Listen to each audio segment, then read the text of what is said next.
Welcome, everybody, to another episode of the Owl Nest. This time, we finished the Kickoff Clash. It's all finished. Bye bye. Stage one. It's behind us. Farewell. Howdy, howdy. It's all behind us. But holy crap! Watching that LAN event, that looked like they were having It some was so quality freaking good. fun there, right? It was so good. The It only way it could have been better is is if if I we were were there. there. Uh, yeah, that's true. But it was well attended as well, outside of like those Thursday afternoon matches. But I mean, who Yeah, like a 2 o'clock game on a Thursday? Like, okay, to be you expected. can't expect a sold out venue. But like this Friday evening, Saturday, Sunday games. I mean, it was packed in there. There Yeah, were really good to fully see. packed crowd, and it was so nice just having a full crowd again. I mean, we got a little bit of that with Battle of Texas in week one, but I mean, it sounded like it looked like it was crazy in there. Sounded like it was crazy in there, and that's a good sign. That Well, it's like watching a good play is always like really cool, but when you add like a crowd in the background just screaming, it just it takes it to that next level. And there were a lot of moments like that this week that were yeah, just you add the crowd into so it, and hype. suddenly the moment becomes a lot more Oh yeah. memorable. Like when you think back to some of like the online moments, like the 2020 like EQO blade on Rialto. It's like if you added a Mhm. crowd to that Oh, moment would so be much even better. more memorable. So having the crowd was just made the tournament so much more enjoyable, even in games that like between two teams, they're like, yeah, neither of these teams is going to go on to win the thing, but having the crowd there made the game more more exciting, made Yeah. it more fun.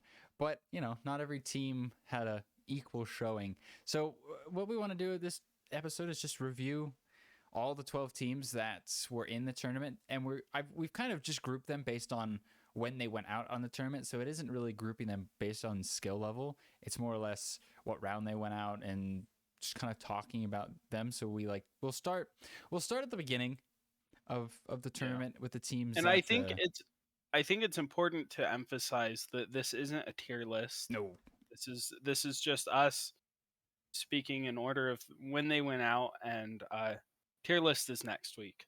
Yes, we will wait. Because we're talking about so many teams today. We're gonna hold off on power rankings. We're gonna do like combined region power rankings, even though there wasn't like crossplay. We're gonna do that next week because there's no matches this week.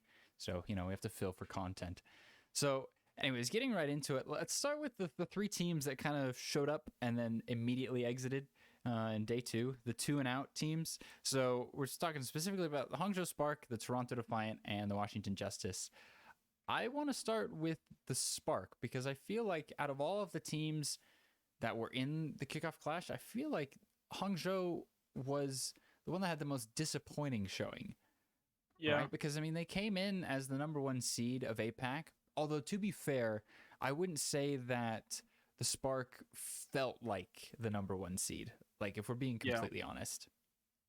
Yeah, and I think it's important to note that, like, you know, all four of these teams, like we said going into last week, all four of these teams are super strong, and given the right circumstance, any one of them had the potential to take out anyone else. And so I think Hangzhou Spark just kind of got unlucky in the fact that Fusion really showed up that first match, and Soul really showed up that second match, and Spark just didn't pop off the way they needed to. Well, and what's interesting about Spark though is when you look at their qualifying matches, they were playing a lot of weird stuff compared to everybody else. Whereas everyone else was trying to mainly focus on like Winston and Zarya comps with like Genji Soldier or Genji Reaper or just whatever kind of combos. Hangzhou was coming out and doing things like Ash Mercy. They were playing some Diva. They weren't really doing like the standard Winston Zarya comps a lot of the time. But then when they came into the tournament, they suddenly were going into those like vanilla Winston matchups, like mirrors, Yeah. and they just aren't as practiced on that comparatively in matches. So they just kind of got outskilled on those comps because they got wins off of they aren't cheese comps, but they're just kind of unorthodox. And those kind of comps like work at first when no one expects them, but then especially when everyone's screaming after a couple matches, people are going to figure out those kind of weird comps. So they just didn't Yeah. work in the same way that they did in the previous weeks. So they just kind of flubbed a little bit. They put their focus into their special comps instead of. I mean, they were playing Torbjorn. It was no It one was, else is doing it, but what can but yeah, what can and you say? yeah. So I think it was kind of unfortunate. I think they looked, okay at times. Like, I don't think they're a bad team. Like, after this week, my opinion of the Spark doesn't change at all.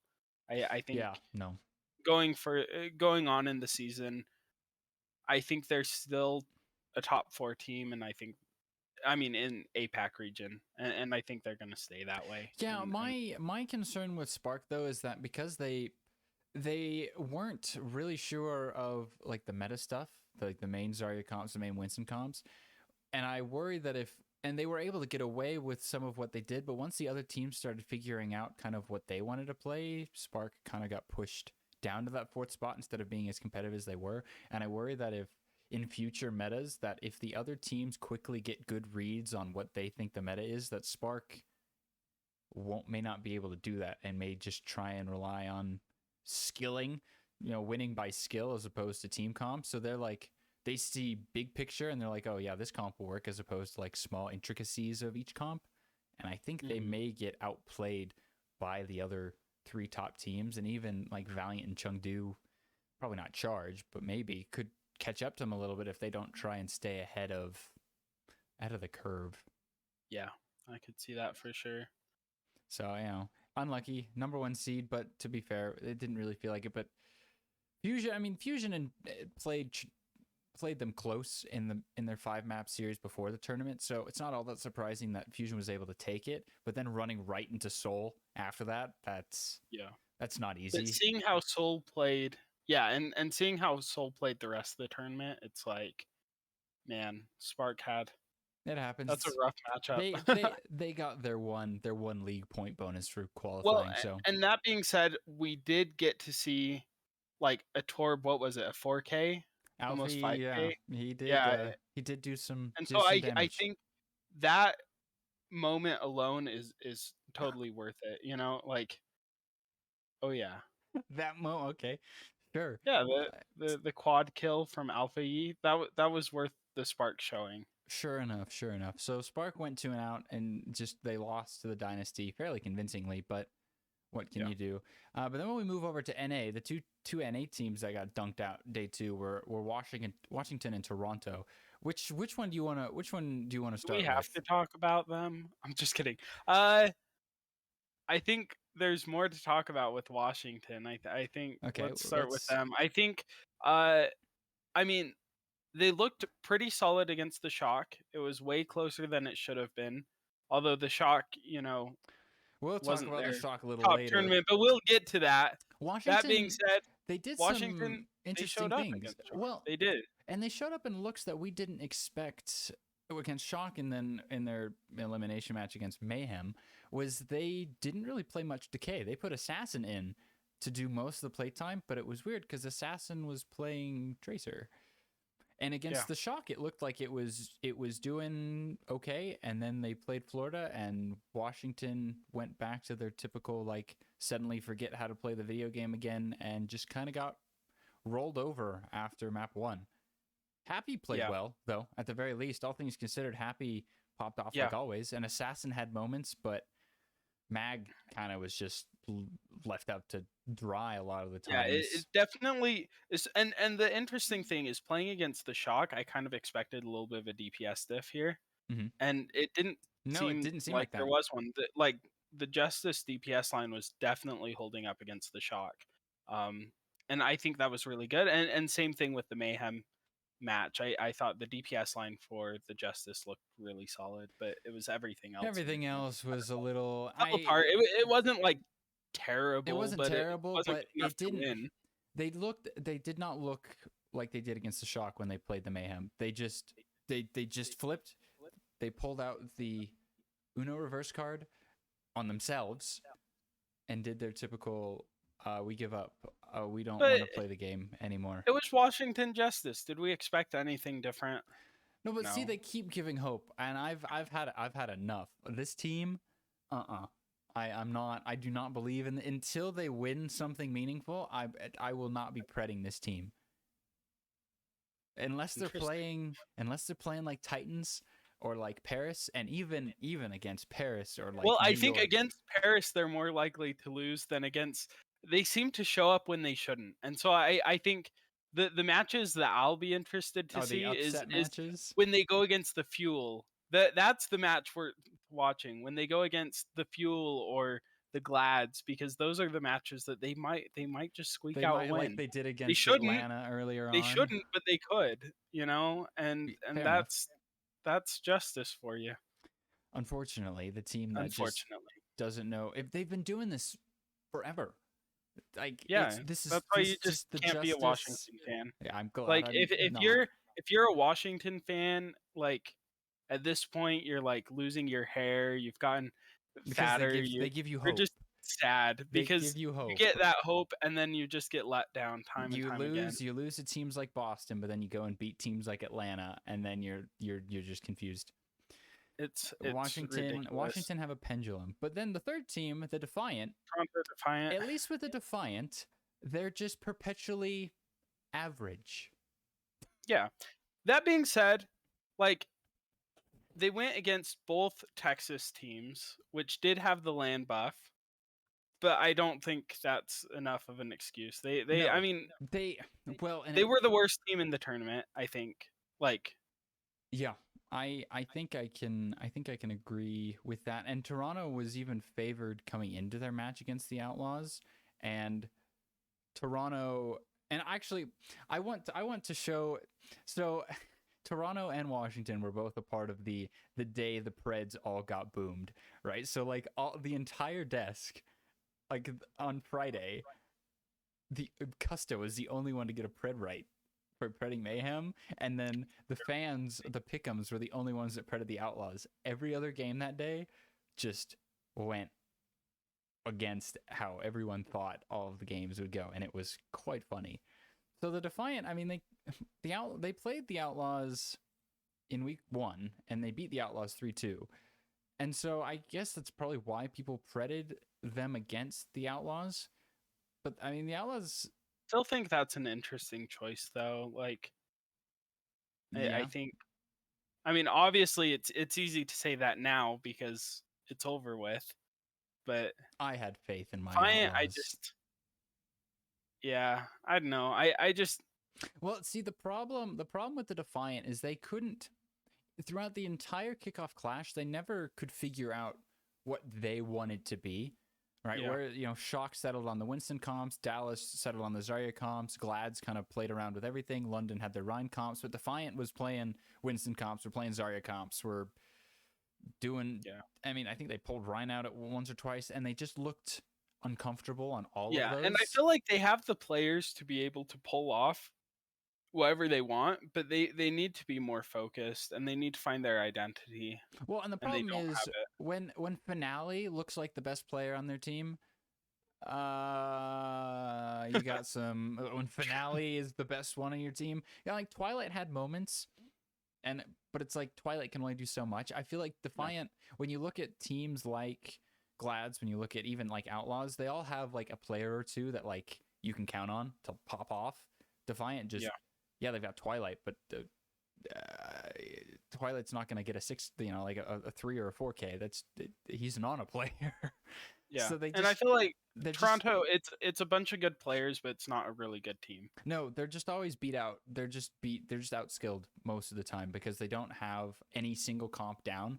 I mean, in the Sigma matchup on Circuit Royal against the Outlaws, they just lost, and then the Winston comp they lost to the Doom. They just lose most comps. The only time they won was when the Outlaws waltzed out on Li Zhang with the Piggy Reinhardt. But it's like, congratulations, you beat the Outlaws. Piggy Reinhardt. Like that's Toronto definitely was the weakest team coming in, and I think it is like, if I was looking at a team that I would have rather see London, it would have been, I would have rather had London over Toronto, because at least Washington looked okay in one of their matches. Toronto just didn't look really there, and I would have rather had London, because we saw a lot in this tournament. A lot of Reinhardt was just picked up suddenly. Yeah. there was a lot of Reinhardt played. So if London And had made it, if I had to guess, I think the deciding like the reason why that happened is London against the rain made teams realize that Reinhardt is actually viable. I don't know that that's true, but in my well, head, that's my head meta, I think and I think it makes sense. by London running it like they did, it helped teams realize that the Rhine comp is actually the counter to the Zarya comp, because Rhine has Yeah, better point presence. You're able to split off the Zarya with the Mei walls, and and London I don't helped know teams if, realize that. and I don't know, was it while we were recording or was it just in a separate conversation with you that we talked about this? We talked about the Zarya versus the Rhine because we hadn't seen Zarya into Rhine or Rhine into Zarya like at all. Yeah. And we were talking about like I wonder how that would go down because I think that and I think this week kind of showed that if you can pick up the Reinhardt and not run it on everything. I think Yeah. London No. runs it on everything, but I mean for the most part. But I think if you pick it up enough, it can really um I think it's an important thing to have in your back pocket. It is. It's an important thing to have in your pocket, and which is why it's like I would have.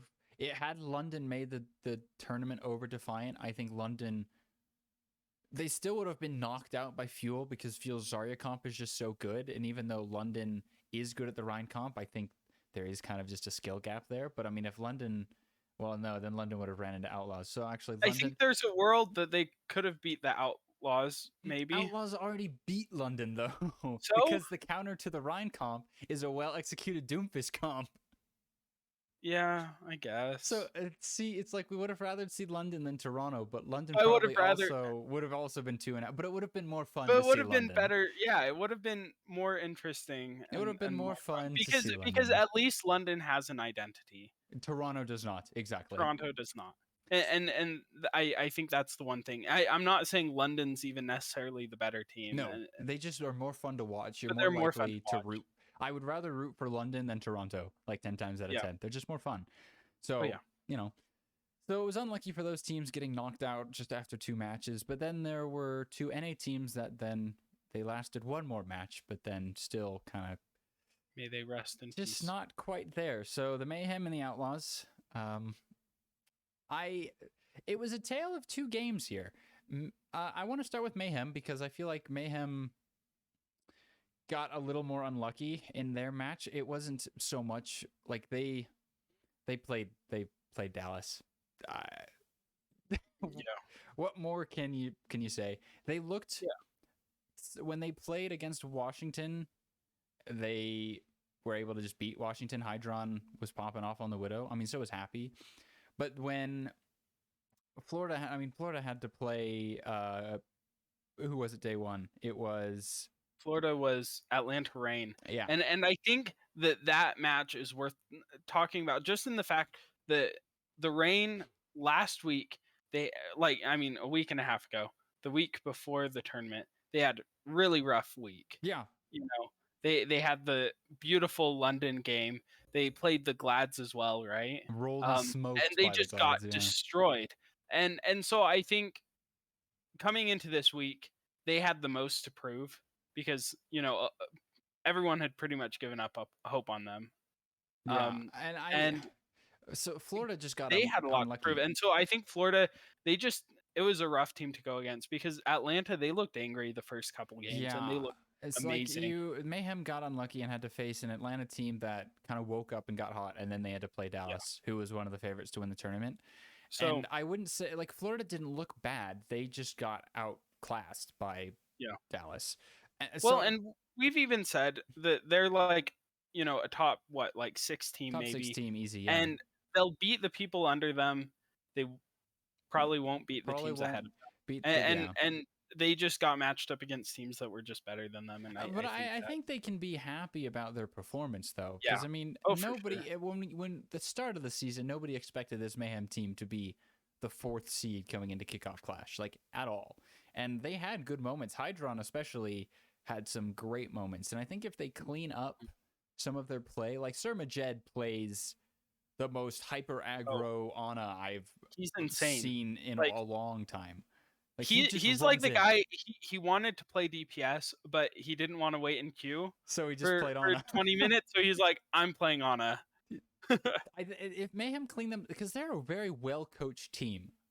Like they have a very good idea of what they want to play, and they're able to execute it really well. Like Unter is doing miracles with this team, and someone is just plays everything. Oh, I definitely think that amazing. someone could be considered in the running for Rookie of the Year just after the first stage for how he's played.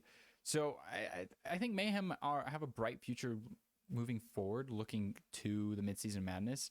I think that they should be aiming for a top 5, top 6 spot again for midseason madness, and they should be able to get it because unlike Toronto and Washington, Florida is consistent. Like you were saying, they beat the teams below them and they play close to the teams around them, and then they sometimes play up to their competition. But they're playing Glads. You don't expect Mayhem to beat Glads. But if they're playing Toronto, and I think they have a lot of potential too. They have a pretty young team, and they've got a lot of season left, and if they ended up figuring things out really well and started clicking, like who knows, they could be, a Cinderella run in the future. well, I'm always on board with the Mayhem. If there was one team that I didn't think I'd be rooting for this season that I am, it's Mayhem. Same here. I want because I mean, even though they were the 4th seed, I definitely do think they're like the underdogs of, because I think I've said this before. They remind me of 2020 Valiant. Like McGravy and KSF, KSP, and was it Fact Fiction was their tank? I don't remember who, or maybe it was Dreamer. No, it was Dreamer. It's just like this team put together, just a bunch of guys, just a bunch of bros put together on a team that was able to take down teams that they didn't have any business beating. So this Mayhem team, I'm looking forward to them moving forward. But then the other team that got the Outlaws, see, whereas the Mayhem kind of got unlucky in some of their matches, I definitely think the Outlaws kind of played themselves a little bit. First of all, I'm gonna need Jake to tell me why the heck Merritt was playing Sombra. First off, I feel like their Eichenwald attack was just thrown in the dumpster with the Sombra, but then they moved away from the version of the Doom comp that worked for them early in the Kickoff Clash qualifiers. Like before, they would run like Pelican Reaper or Pelican Tracer with Merritt on Soldier, and then Iris would be playing Ana. But then suddenly they've moved over to like Tracer Reaper with Moira instead. Yeah, a lot of Moira. And then Shock is playing, Finn Ana. So Dante is getting countered by an Ana, whereas Kaluge just has free reign. There's nothing to take him out.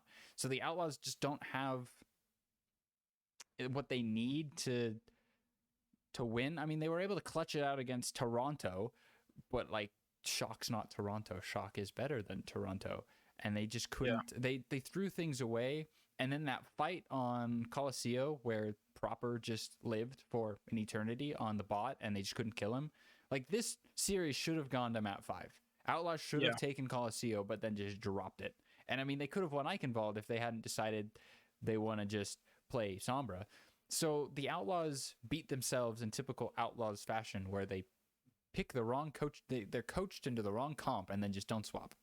Yeah, and I think that's the big issue of the Outlaws for this season. And I think it's really sad because I love Jake. I think he's awesome.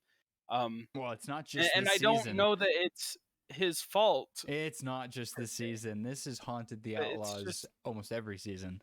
But I was really hoping this season would be different, because of some of the changes and stuff. But it's like, it's a struggle because it's like they have the talent that they should be a top team, but every single time it matters, like they just drop the spaghetti a little bit. I mean, they were able to clutch out against Toronto, but it's like, but it's Toronto. It's Toronto. We didn't expect, but it's like they definitely. They didn't play what they should have against Shock. And like they would play like Widow comps, Merritt was like non-existent on Widow. He would get like a pick or two and then that was it. So like the Outlaws are definitely in a situation where it's like they require Pelican to just, they're like a slightly more consistent Justice who required Decay to pop off. where Yeah. the Outlaws require Pelican to do some superhuman feat of carry in order to win things, but Well, that's and not enough sometimes. yeah, especially because like if you look at the Outlaws showing in this tournament, they got destroyed by the Glads, they got destroyed by the Shock. The Shock got destroyed by Atlanta and Fuel. Well, I mean, I wouldn't And say they got destroyed by Shock though. It was more the Outlaws destroyed themselves because well, like they and took but because the Outlaws took map 1 and they threw Eichenwald, and then they yeah. lost 66, and then they threw Colosseo. Like they threw 2 maps basically. Yeah, well, and that's what I'm saying is they I feel like They beat themselves. they beat themselves. And I think they shouldn't be as bad as they are right now. And it's really sad to see, and I hope well and the big thing is going into a tournament, the tournament, this is the time that you need to be solid in your game plan. You need to know what you're going to run. You have to know why you're going to run it. And it didn't seem like they had that confidence with what they were running, and they just weren't able to um clutch when they needed to, and it's really No, unfortunate. and what worries me about the Outlaws moving forward is we don't know what kind of meta specifically we're moving into at the mid-season tournament, and this Yeah. issue of not being able to play main tanks is gonna crop up because Doomfist is not gonna work forever. Yeah. Because Which the this moment isn't the moment oh Doomfist yeah. stops working, the Outlaws are not in a good spot. Which I've just got to say, and this isn't exactly about the Outlaws, but I think now's a good time to bring it up. I think, if you haven't been watching, like, if our listeners, all of you guys, haven't been watching Overwatch League, just have been listening to shows or whatever, like, seriously, this last tournament was some of the best Overwatch we've ever had. I Oh think yeah. the meta is in the best place. We were just talking before this. Like, when have you ever had this much variety in tank lines where we've seen Sigma played like as a meta pick in certain maps? We've had Sigma, we've had Doomfist, we've had uh Reinhardt, we've had Zarya, and we've had Winston all played, all with different comps. Hey, It's like, Arissa was played. yeah, no.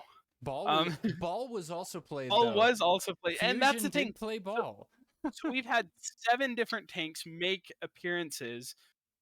5 of them like pretty widespread, The pretty other two commonly. kind of like non. The other 2, yeah, sure. Wait, I'm pretty sure. Oh, Hog has had Hog. a couple single Okay, well, hooks on.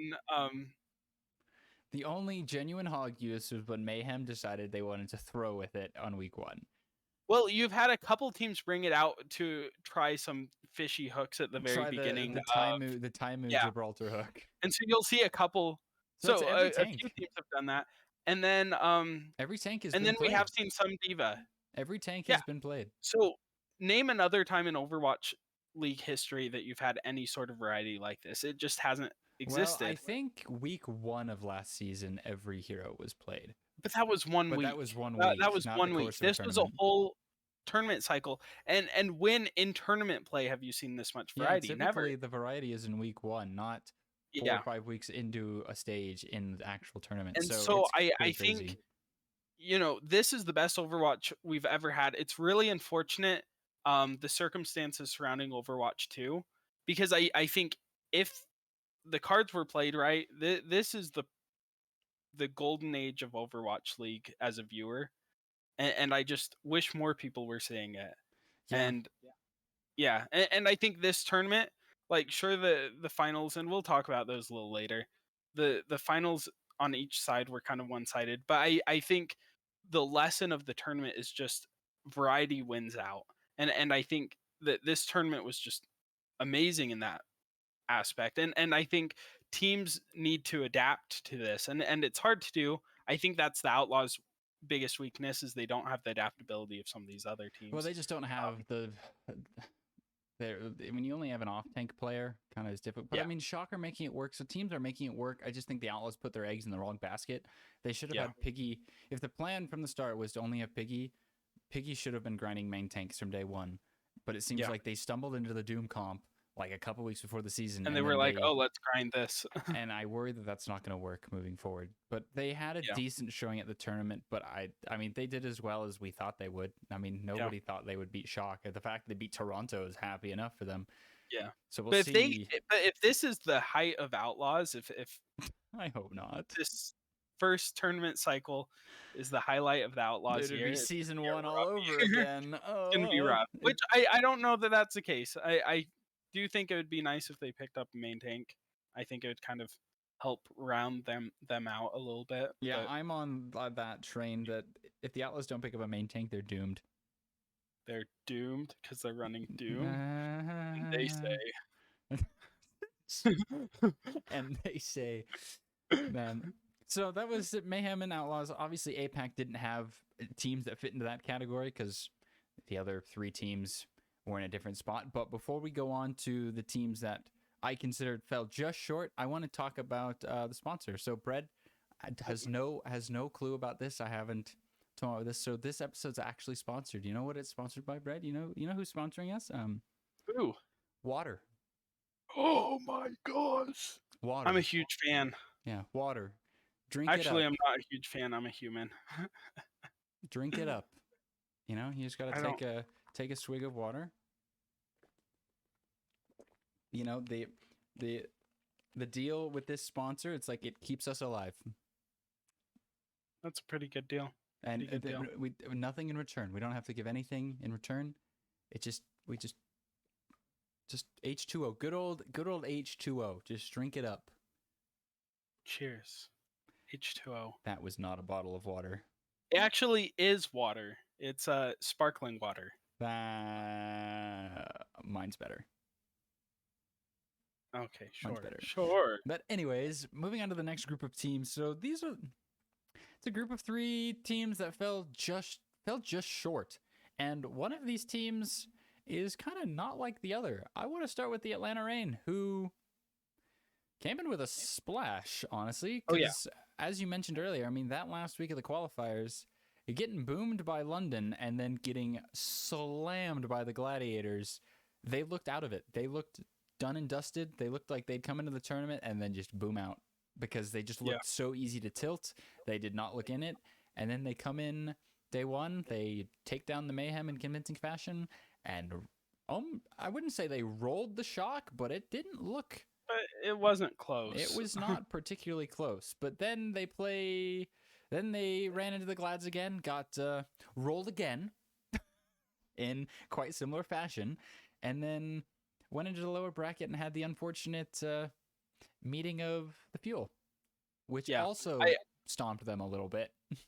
I think the lesson for the Atlanta Reign is they are the team with the absolute worst mental of any team, I swear, because like they looked better this week. I mean, this unlike the last week of the qualifiers where it was like the Glads were just booming on them in match chat. At least in these matches, the Glads match, they like boomed back. Like it was both ways. But I do think you're right. They are the easiest to tilt a little bit. But and I think when they aren't tilted, I mean, you have games like the Shock game and the Mayhem game where they look like a dominant team, and I think there's an argument to be made that they're the second best Zarya team in the West. In terms of teams that mainly play it, yeah, because the thing that the Reign did in the last couple of weeks was they moved away from the primarily Doomfist comps and they went over to the Zarya comps. They were like, oh wait a minute. We can. They had an epiphany. They're like, wait a minute, we have a flexible roster. What are we doing? And they actually remembered they could flex with their talented roster. So they moved on from hardlocking Doom and went into the Zarya comps and played some of the Reinhardt, the Winston dive. But I mean, they mirrored like they look like a good Zarya team. They were able to beat Shock and Mayhem. But then when you decide to mirror Zarya into the best Zarya team, you can't really expect to come out on top, can you? Yeah, and the saddest part about it for me was after their first 2 matches, I was full on that hopium. No, I was I was convinced that they had bounced back and were going to just carry on. And then they started playing against some good teams. I think part of the problem, the Shock and we'll talk about them more in a little bit, but they weren't as strong as they normally. They didn't look as strong as they had the rest of No, the tournament cycle, and so I think that's part of the reason why I was like so overhyped. Was I was like, if Atlanta just like you were huffing it.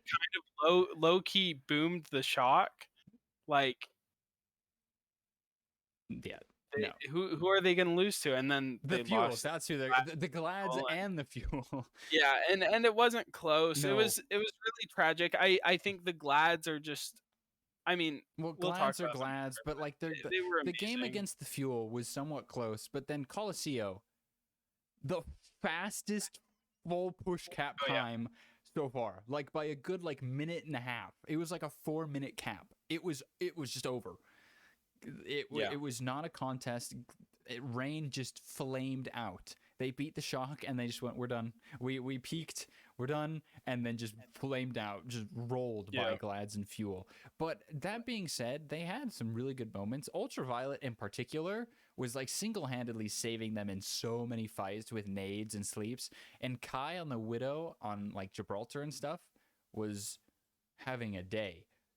Or multiple days, I guess. So like the whole team does look very strong. And I mean they finished third.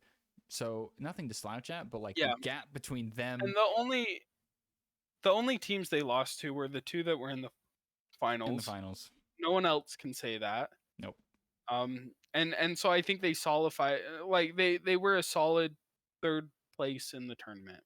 Solid third place. I think they earned it. They fought. They looked good, especially after that tragic final week of qualifiers. I think they bounced back.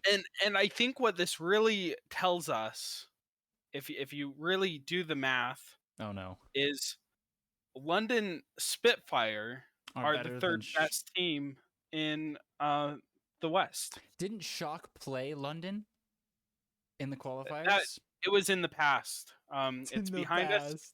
What really matters is the last 2 weeks. Well, you know, you're doing you like never look beyond. You're doing the Necra math, where she was saying that Outlaws are better than Glads because Outlaws beat Fuel, who beat Glad. No, we don't do this circle stuff. All right, we don't do. It's not a direct comparison. Okay.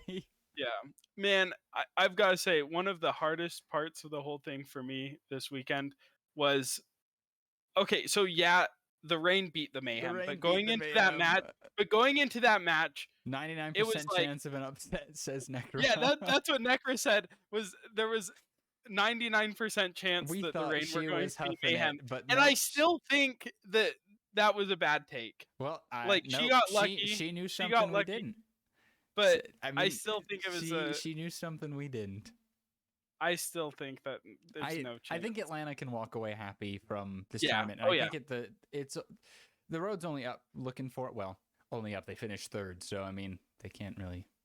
I think at this point, when they're looking at mid-season madness in particular, if they don't, I think for the Rain, if they don't finish at least top 3, top 4, then it's probably a disappointing stage for them. But they might be able to make a playoff run. I think for them, their key to the future is they just need to keep themselves from getting boomed mentally. Well, and that, and then keeping up with staying up with whatever is going to win the next week. I think they need to keep updating the players they're playing, and don't get held back by, because if they end up like holding on to the Zarya comp longer than they should, it's going to come back and bite them in the butt. Yeah, if they can kind of get a good idea of what they want. But I mean, Atlanta, we didn't expect Atlanta to come this far into the tournament. No, not at all. But then the other two teams we thought could potentially win the tournament. So let's start with the Shock. I don't want to talk about them. It's sad. So Shock in the qualifiers were just running the Winston comps, and they were winning against it. But then, they did finish 6-0. But you look at their schedule, and they didn't really play anyone. Yeah, they played Glads, but that was not a very strong Glads. Like during qualifiers, Glads wasn't very good. So like they beat teams like London. They beat the Titans. They were never really the best NA team. Let's be honest. And that was apparent in their game against Fuel. They got rolled by Fuel. I mean, we're talking like Gravs in the spawn rolled by Fuel. Yeah, it was pretty tragic. I think the Shock, I mean, and this is the thing about the Shock. They have a really young roster. They have a lot of talent in there. Yeah, at this point they aren't the top team in the league. I mean, outside of tournament they were, but I don't think they're the best team in the league yet. But I think they have the potential, and I think Yeah. that's a big thing. And I think that potential is still there. I think going Doomfist when the last few weeks have shown that Doomfist is not the pick. Mm-hmm. Like I don't know what was up with that. Well, I think what was wrong weird choice. is that it wasn't so much that Doomfist wasn't the pick, because we saw Doomfist comps work, like Glads were running it, but it was that they decided to just suddenly become a Doomfist team. Because they were Yeah. playing Winston all through qualifiers, but then they come into the Kickoff Clash, and every time they were running the non-Winston comps, they looked really uncomfortable. Like their Zarya comps didn't look too great. I think, did they pull out Rhine comps? I think they might have.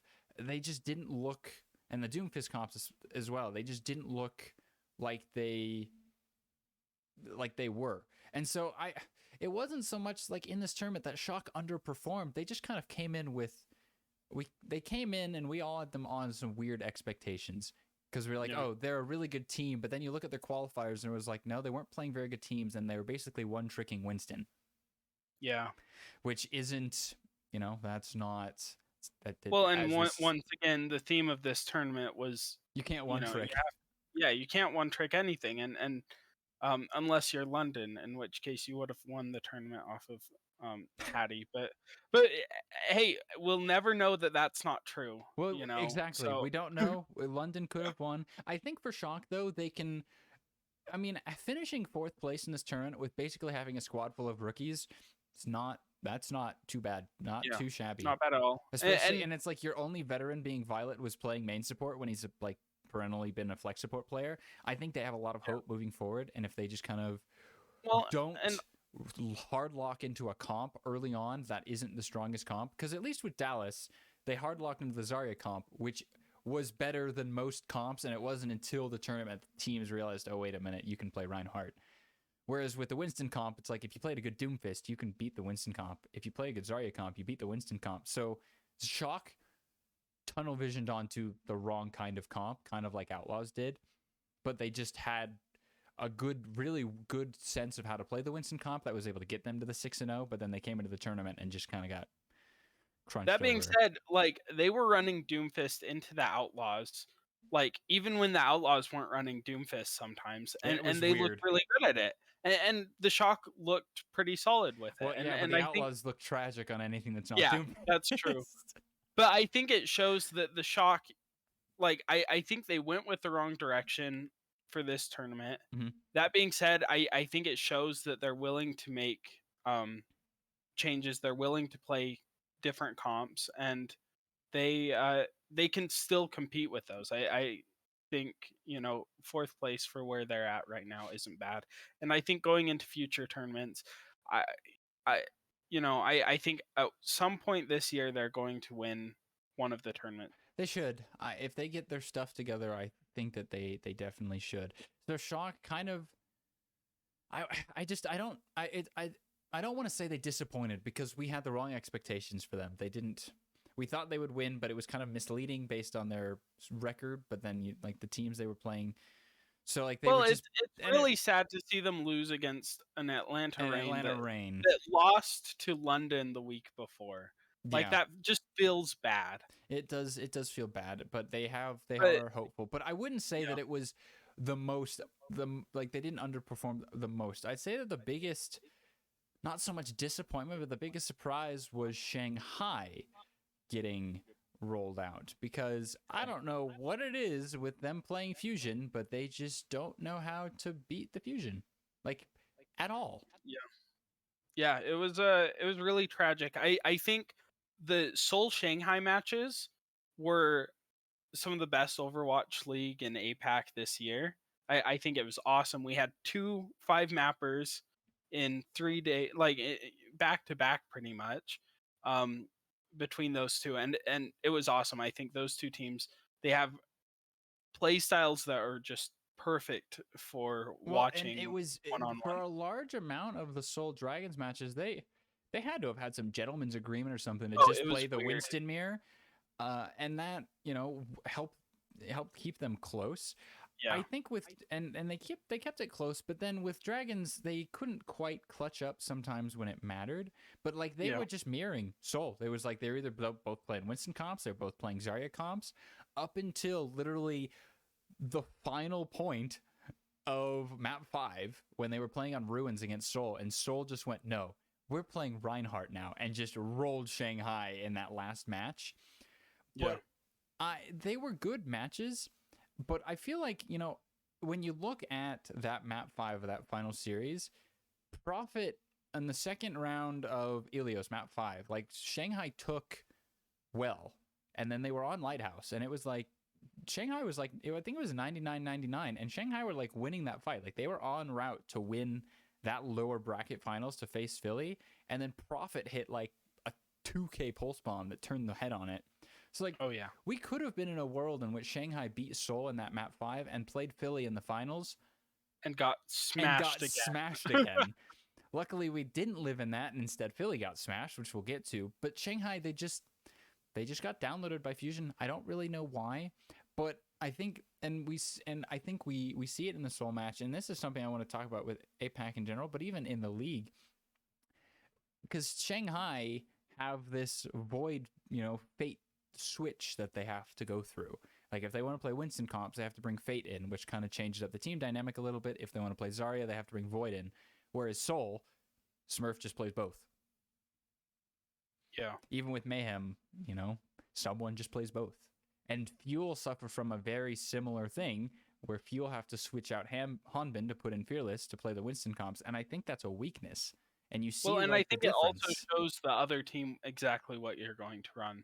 Exactly. And I mean, it's like with because Outlaws, it's like if Dante's in, they're playing Doom. It's like they can't play anything else. Yeah, and that means the other team knows, like, okay, I'm gonna play Ana, and I'm gonna wait until he jumps in, and then I'm gonna sleep him, and we're gonna kill him. Yeah, it just it messes with the team dynamic a little bit, but then it telegraphs what you're going to play. So it's like when you have a team that's as good as Seoul, who only has one tank who can play everything, you're at a disadvantage because they don't have to change up any of their team dynamic. And then on top of that, Shanghai has publicly said that their internet is like running out of a potato. Because if you noticed, Shanghai has never had player cams because they don't have the bandwidth to spare.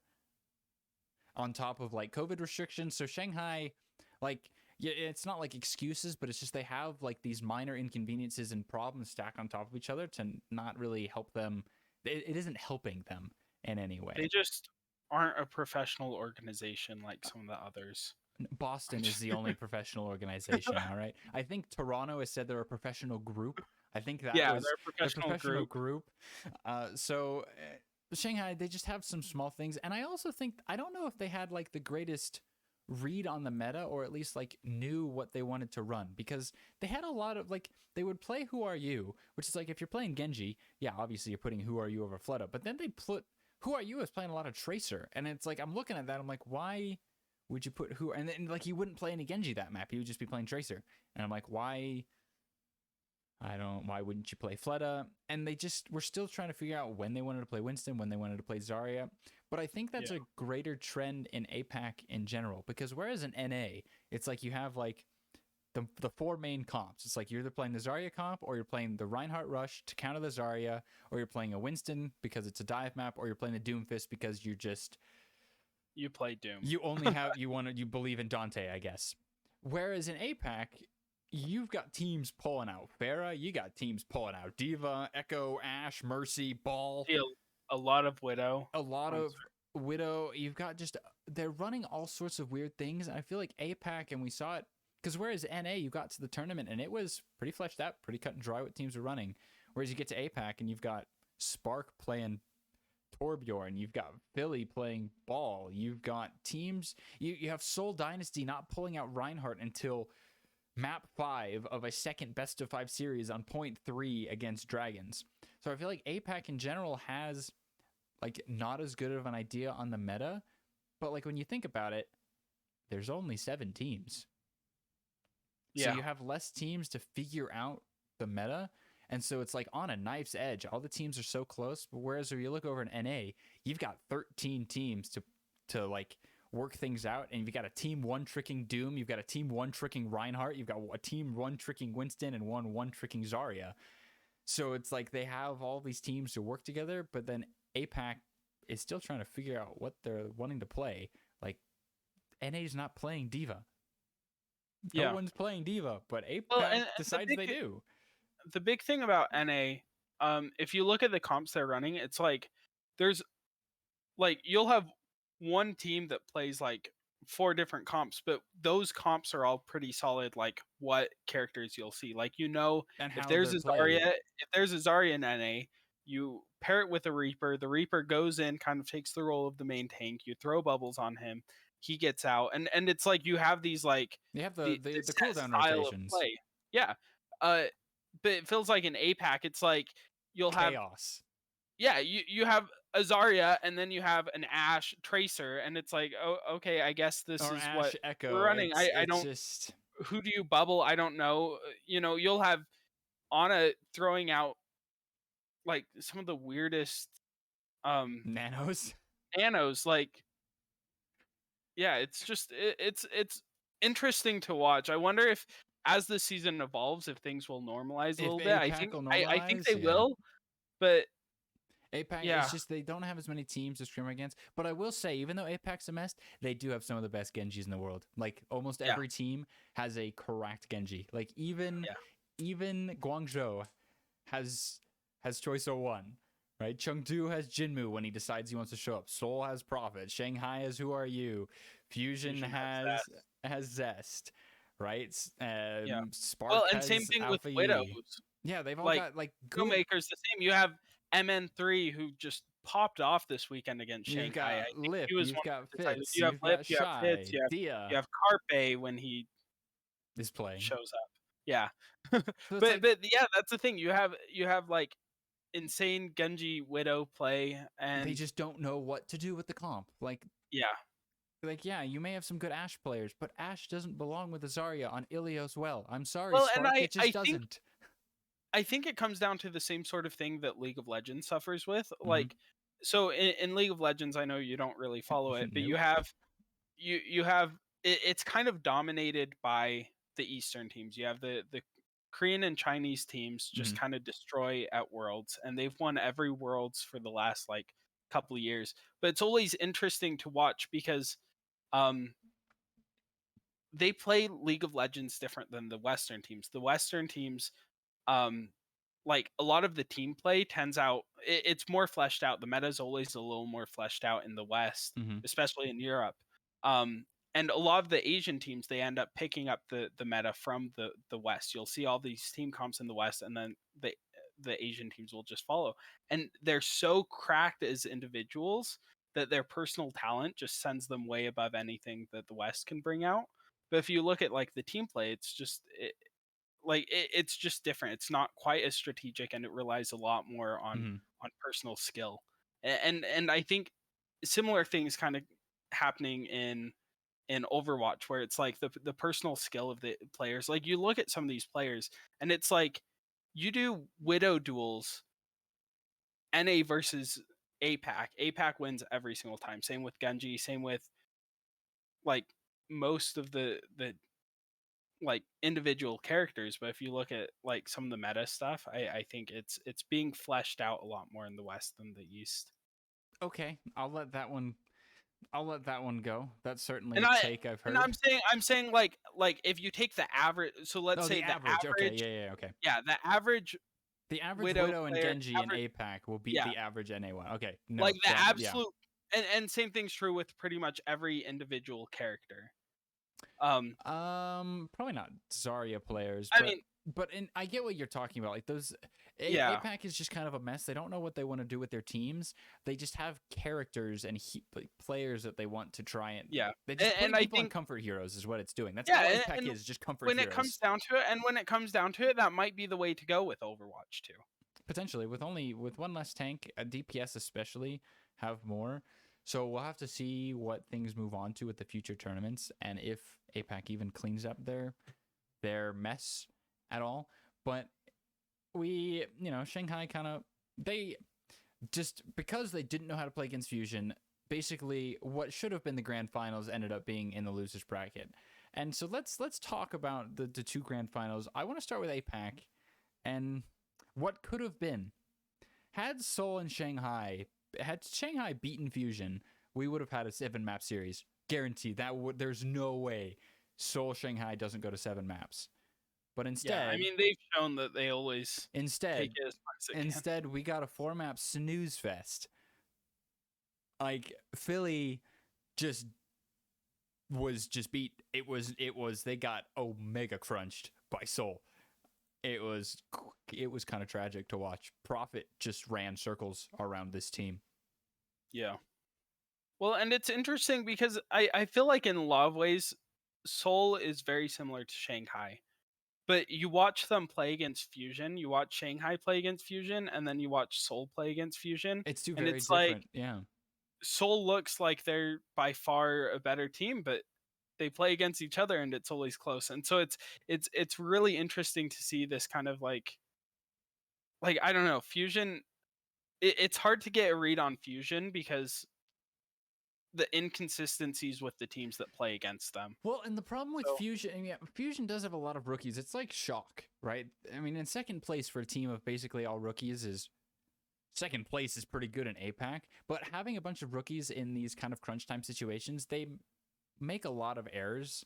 They kind of use ults a little funky in fights. I mean, like in the Spark match in the qualifiers where they had 4 ults going into Route 66 and they just flubbed it. They just kind of they aren't able to clutch up like Seoul and like Shanghai are, except Philly just has Shanghai's number. But against Seoul, they just got bodied. Like Seoul's dive. And Seoul has some of the most heavily decorated players in the world. You have you have Smurf, you have Prophet, you have Fitz, you have these names that everyone knows.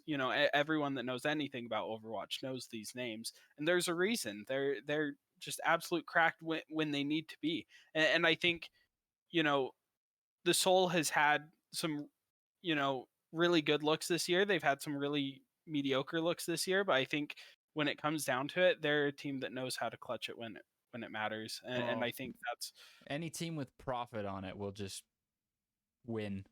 Yeah, because Profit and Smurf are like I said this last week, but that dive needs to be regulated.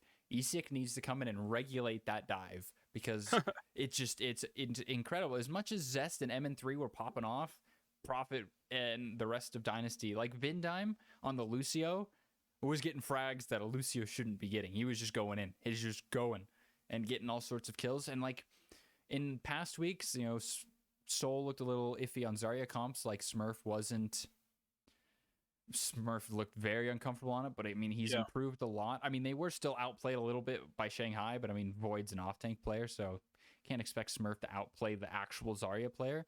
But they just got really good with determining the comps they wanted to play on each maps, even against Shanghai. It's like, you go to King's Row, you're playing Zarya. You're going to Gibraltar, you're playing Widow Winston, And they got really good at figuring out those kind of comps, and it just showed against Fusion. Fusion were just outclassed in every sense of the word, and Fusion continue to be cursed to forever finish second place. Yeah. It was tweeted out that Fusion have the most second place tournament finishes out of every team. That sounds about right. 3 more second place finishes than the next closest teams, and there's like 3 or 4 that have 2. They have finished second place 5 times.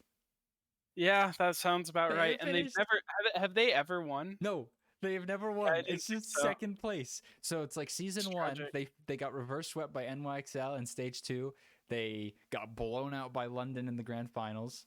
And then in 2019, they didn't do anything, I don't believe.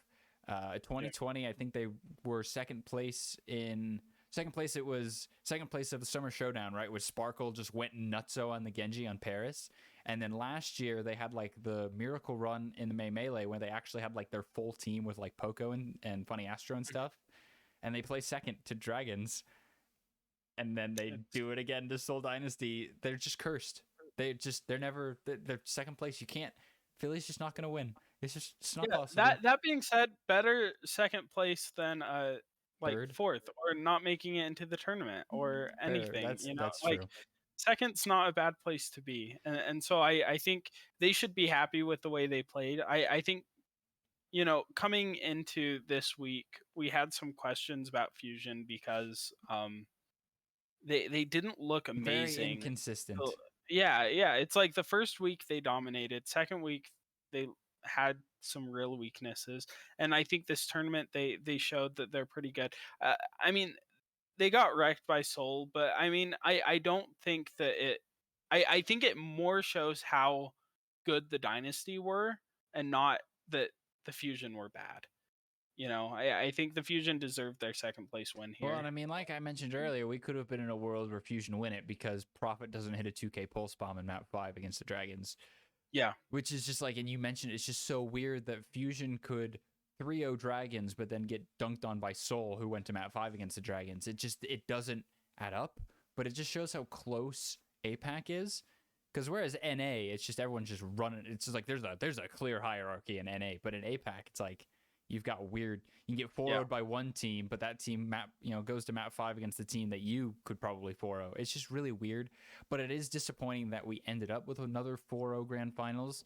Like I was really hoping we would have gotten a 7 map, because if Shanghai and Seoul had played in that finals, it would have gone to 7. There's no way it wouldn't have. When both of their matches go to map 5, if you go a best of 7, they're going to 7. So it's like Fusion make the case to be the second best team in APAC, but only because they somehow just know how to beat Dragons. But when Dragons and Seoul play, you're every time you're guaranteed Yeah. a really good match because they're just two of the best teams. But then we go over to NA where it's like two best teams in NA. This is what we want. We want the matchup, and what do we get instead? We get a flattening, a putting out of the fire. The Fuel. Did they even show up to the game? That being said, I think that like this match, although it was a 4-0, I think it's the best 4-0 we could have gotten. And the reason why is so the thing in my mind, the perfect esport, it has variety within it Mm-hmm. of what comps you see.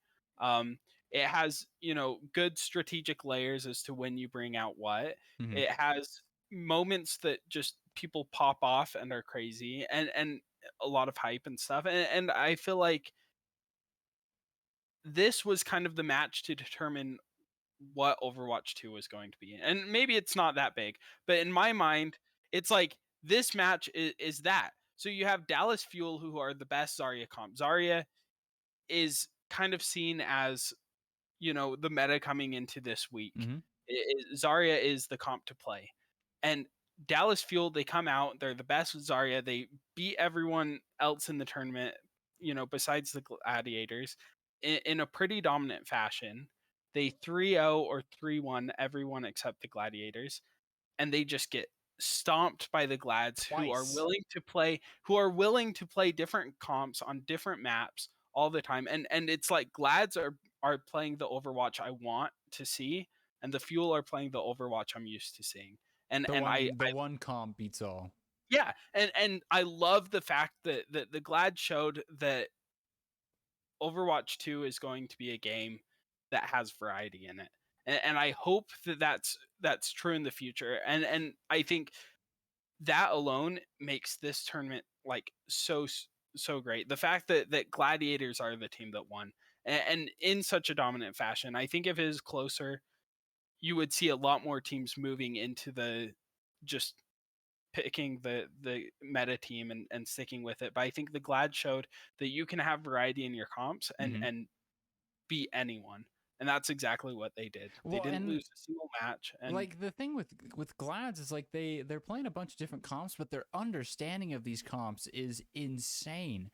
Like yeah, as soon as they flip over to the Rhine, May comps, they immediately everybody on the team just dials in. Potapon's May was incredible, but then when they yeah, swap over to like the Doom comps or the Zarya comps, like they fixed their soldier problems. Like kudos to Potapon for turning it around, because I mean, a couple weeks ago we were like, yeah, Glad's issue is their their use of the soldier is just not great. They're not getting a lot of value out of nanovisors or out of anything like that. They come into this tournament and Potterpon's running circles around everyone, and Kevster continues to just be the god he is on like any hero he plays.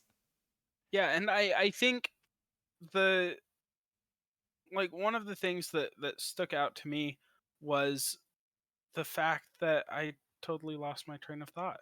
This is terrible. That stood out to me. Yeah, wow. Yeah, no, it was a very important point too.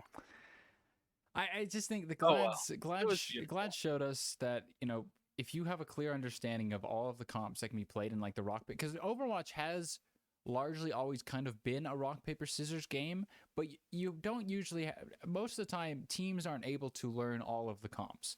You go back to 2019, it's like goats was it. Yeah, there were ways to beat it with triple DPS, but it took teams forever to learn how to do it, and only like one team learned how to do it. But it's like you either were a triple DPS team or you were a goats team. You weren't really both. But Glad's in this tournament and just the first showings of Overwatch 2, it's like, no, you can master all the comps you need. And well, and I think the thing that I just remembered what I was going to say, it was the fact that when they first introduced the hero bans, like one of the biggest complaints people had were it's not possible for teams to master that many characters in order to have the variety that's needed for hero bans. And I think the Glads came out and just showed, look, you might not like it, but it's possible and it's doable, and if you have the right players in the right circumstances, and we'll see, who knows, maybe the gladiators will burn out, maybe they'll show that, like, maybe this isn't the happy story, maybe this is the sad story waiting to happen, where it's like Sadiators are returning. the Sadiators, where it's like, yeah, you might do well with this short term, but long term you can't sustain it. Because I don't know how they're putting in the time, but they don't even have access to the game as much. No, they literally are putting this together in And scrims. so it's like the fact that they're able to do this is just mind blowing.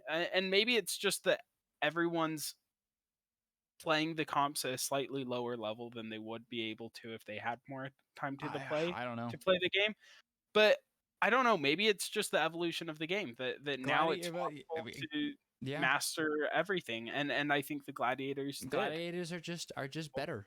They are actually like a tier above the next closest team. Like when you 4-0 the second best team in your region, that says a lot. Well, and the second best team, like by a mile, the team that only outside of playing them lost a single map to the third best team and the fourth best team. Yeah, and so it's like there's Dallas. I mean, there's Glads, then there's like a mile, and then there's the Fuel, and then there's like a mile, and then there's everyone else. It's crazy that Gladiators are just so much better than Fuel, and they just showed such a good understanding of the Doom comps, of the Rhine comps, of the Winston comps.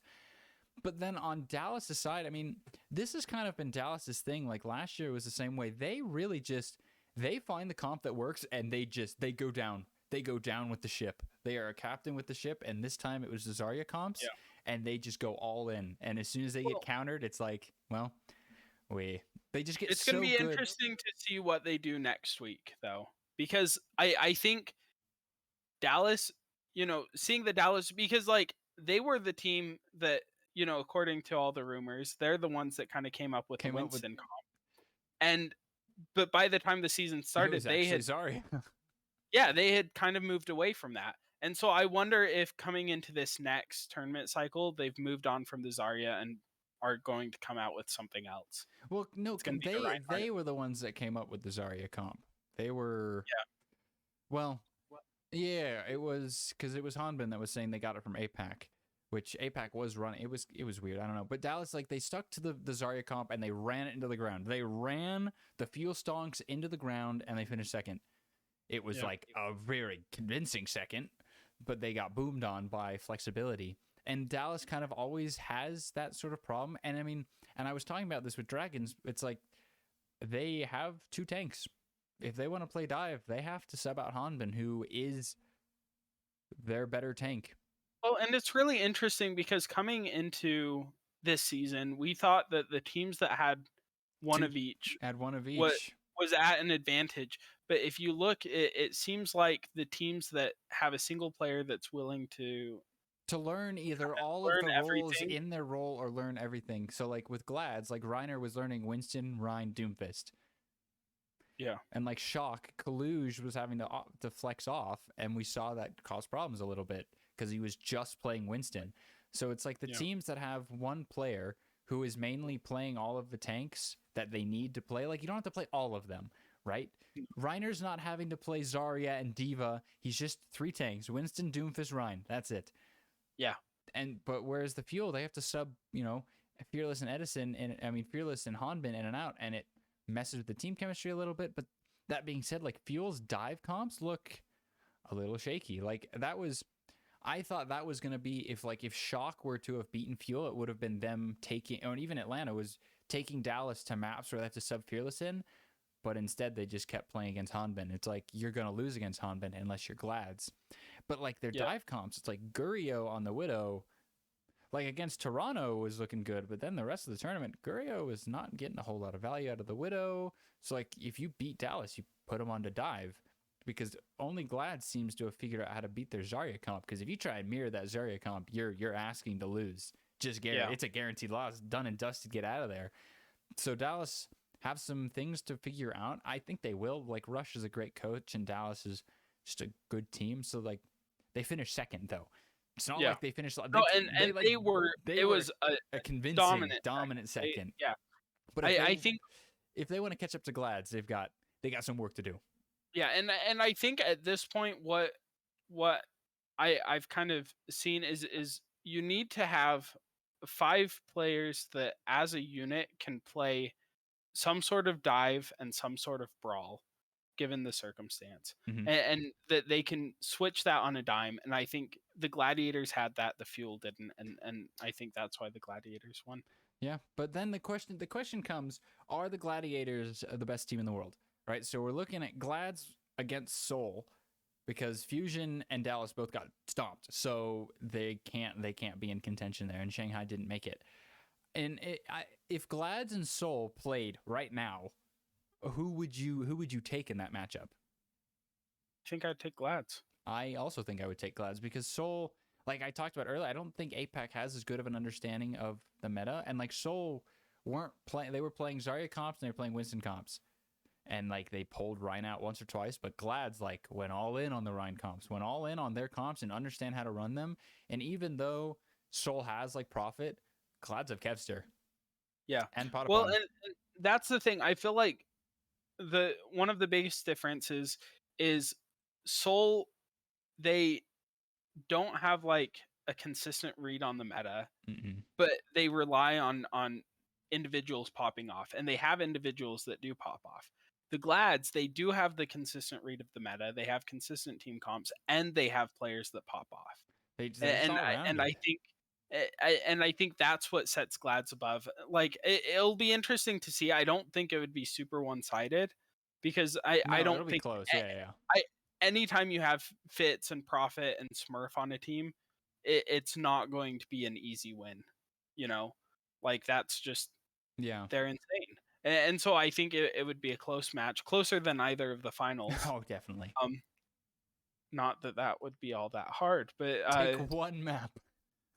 Yeah, but I think it'd be interesting to watch though, and I'm excited to see how things go moving forward. So Kickoff Clash was just so much fun. We had some good matches, just a diverse meta, and I genuinely think had London not been one-tricking Reinhardt, I genuinely think there's probably a chance that Reinhardt doesn't creep its way in. Yeah, I think London did Glads a favor. So in a way, London won the Kickoff Clash. The idea of London, part of London. And that's the thing, is the thing about London. London isn't just a team. London is an idea. London is a lifestyle. London is so much bigger. It's so much bigger than just Overwatch. Oh my goodness! It's the whole future of esports rests on the back of London. Wait. Okay. And it's because they're part of C9, and C9 owns the world. C9 is perfect. C9 is amazing. Oh, I can't believe that even in a tournament where London didn't even exist in it, we still talked about them. Because they won. No. Because if it weren't for them, I honestly don't think teams would be running the Rhine as much No, as I they don't did. think they I think, would. No. and the fact that even like 2 weeks ago, um, Atlantic all pissed off and they like tweeted saying, that The Rhine comp is just the no one Rhine comp plays was it. trolling, and it's like you look at this tournament, and I'm not saying Ryan was the like Ryan obviously wasn't the most played tank or anything, but he made appearances, and the times he made appearances, he he had a place in the meta, Well, I mean, you take and I the think you that's a big if thing. you take the Rhine comp out of the Gladiators arsenal, and I don't think they roll the fuel because Yeah, suddenly I don't think Glads so don't either, have a counter to the Zarya comp. and that's a big thing. Is yeah, it's the perfect counter for Zarya, and I think London's the one that exposed that, and I Yeah. think it's amazing. So, Good job, go London. London. You helped the Good job, London. Gladiators win, even if it was only a partial part of their arsenal comp arsenal. Good job, London. We wish you had Good made the job, London. tournament to have gotten rolled instead of Toronto.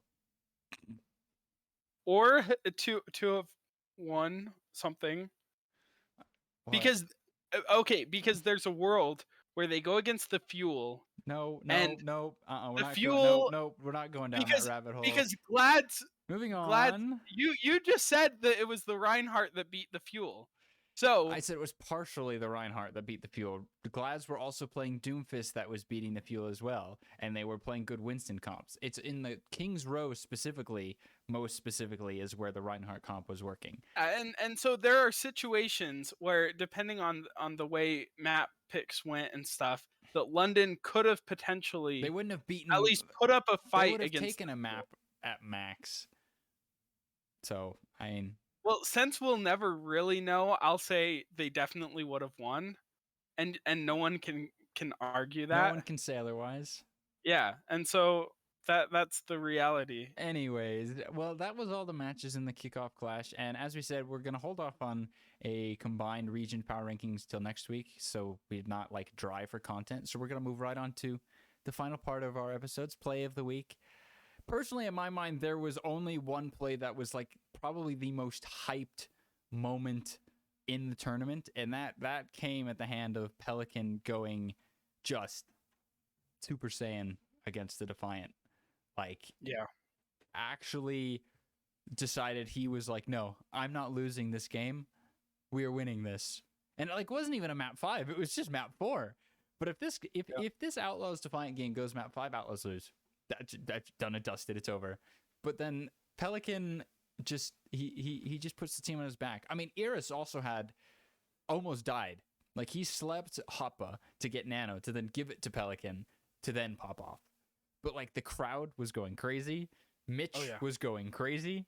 And it's like you take this moment and you don't have it be on LAN. I don't think it's as memorable because you don't have the crowd behind it, because the crowd was going nuts. I was going nuts watching this game. During this play, I was going nuts. It was so flipping hype. And it was just one of those few moments where it's like Push as a game mode has its problems. Yeah. But like both of the Outlaws matches where it went to Push against Defiant and when it went against the Shock were just super hype, because in this one the Outlaws clutched it out, and the one against the Shock the Outlaws dropped the spaghetti all over the floor and couldn't kill proper. So it's like Push gives moments like this where it's when it's super close. I think the thing about Push that's so beautiful is because it's so snowbally, teams play it different, because they know if they like if they start losing fights, they just lose the map. You just call it.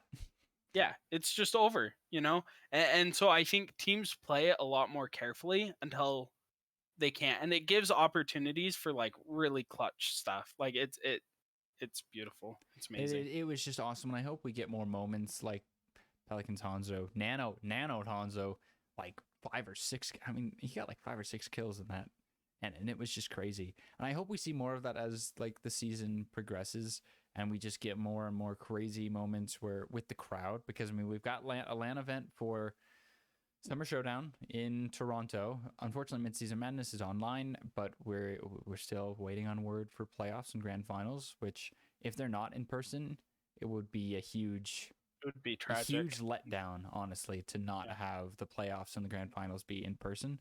So we'll have to see. But I mean, this week just showed that LAN events are back, and when they happen, people want to go because Mhm. the LAN I have been to a LAN event for Overwatch League back in 2019, 3 years ago, to the when the Dallas Steel had their first homestand, and it was crazy. And I hope that I get a chance to go to one of the LAN events this season. So Yeah. with that, Kickoff Clash. Wow, I can't speak. Is behind us. Now we look forward to the midseason madness, to hopefully more Overwatch 2 beta content announced next week. So next week there are no matches this week. So next week will be largely news roundup of things that's happened over the past week with teams, with signings, and then also just a combined power rankings. So one tournament down, 3 to go. We are Oh yeah. a quarter of the way through the season. Nice. And yeah, thank you guys for watching, sticking with us. You guys that have been with us since the beginning. All You're the 5 real weeks. OGs. Real OGs. And we look forward to bringing you guys more content. We're going to take a little break. It's going to be like 6 days until our. Yeah, another but, six but days until we have another. I know it's a long time, but we'll get But back keep an eye open for that when we do come back, because it's gonna next be Wednesday. back, Next and Wednesday. we're just gonna come back even more invigorated and more excited. So it's gonna be great. So keep your eyes open, and yeah, it's gonna be groovy. We'll see you all next week. Bye bye.